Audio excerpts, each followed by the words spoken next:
Inilabas ng COMELEC ang withdrawal form sa pagbawi ng pirma sa signature sheet para sa People's Initiative.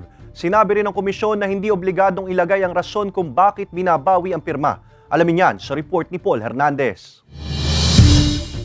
Ito ang withdrawal form para sa pagbawi ng pirma sa People's Initiative for Charter Change o CHACHA. Inilabas yan ng COMELEC para iisang form na lang daw ang gagamitin para sa mga nagnanais mag-withdraw ng pinirmahang dokumento. Libre at pwedeng ma-download ito sa kanilang website o di kaya makuha lang sa COMELEC offices. Ayon sa COMELEC Batangas, wala pa silang natatanggap na withdrawal form buhat ng ianunsyong pinapayagan ang pagbawi ng pirma. For ease, there's a format for it. Parang registration form lang siya. Makikita mo sa website namin, download it, print it, and you can fill it up.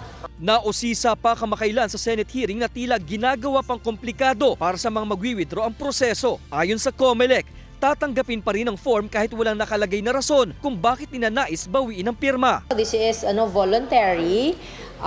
You need not fill it up. Pero syempre, importante na andun yung pangalan tsaka basic na mga information para ma-identify ikaw at ang pirma mo doon sa signature sheet. May inilabas na ring withdrawal form ang ilang mambabatas pero ayon sa COMELEC, mainam kung kanilang form ang gagamitin dahil hindi na ito nangangailangan ng notaryo. Paglilinaw rin ng komisyon, tanging pagtanggap lang ng withdrawal form ang gagawin nila. Siniguro rin ng COMELEC na hindi makakaapekto ang withdrawal sa ginaganap ngayong voter registration.